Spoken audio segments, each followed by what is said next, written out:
With the total number of technologies used for my coursework being 24, I used triple the amount of technologies required. We used a small handheld camera for our preliminary. This allowed shots to be filmed very quickly and was an easy, straightforward camera to use. This camera also allowed us to shoot in 720p to give a high quality professional feel to. Our documentary was filmed with a Canon 60D. This was an ideal camera because it was 1080p quality and also gave a shallow depth of field, which gave our documentary a very professional feel.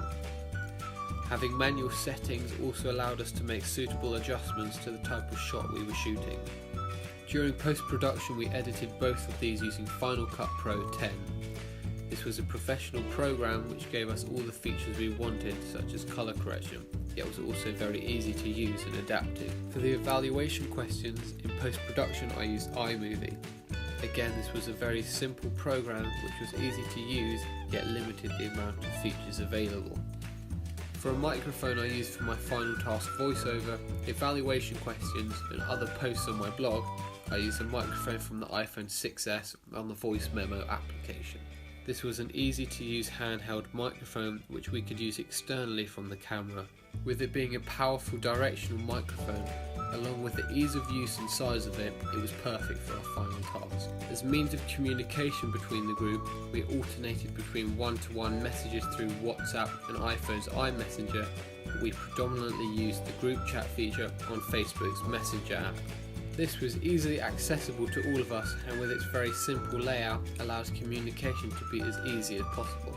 An additional mean of communication was through the use of Microsoft Outlook, where we emailed and contacted the participants. In regards to additional iPhone technology, I used a combination of both the iPhone camera and an app called Cam Scanner. Both of these allow high quality images to be taken, but Cam Scanner was beneficial when taking pictures or paper because it allowed a centralised and aligned scan image to be created. This was particularly useful for when I wanted the questionnaires to be shown on my website. In regards to research and planning, I created my website with the software Weebly. This was a very simple program to get to grips with, as well as giving a neat and clear design of a website. For research and planning, I mainly use Google as my search engine. With it being trustworthy, fast and reliable, this was the ideal place to research further into topics. A key website which was also used was YouTube. It was a perfect research tool which also allowed us to publish our own work, but also gave opportunity to additional information outside the typical areas. I was also able to embed pieces of work from other software sites into my website. To ensure my website had interactive elements, I ensured a variety of different softwares were used. Software such as Prezi and SlideShare were ways PowerPoints could be embedded and shown in a different and unique way. Prezi's layout and design was particularly unique for this, but SlideShare allowed the use of embedding Microsoft PowerPoints, which was very useful. Additional software such as Scribd was used to allow Microsoft Word documents to be embedded into my website. This was particularly useful for when I wanted to show all of my scripts. Excel was also used to break down and display data gathered from target audience questionnaires. SoundCloud was particularly useful because I was able to narrate my thoughts and ideas onto an audio file and have them easily accessible on my website.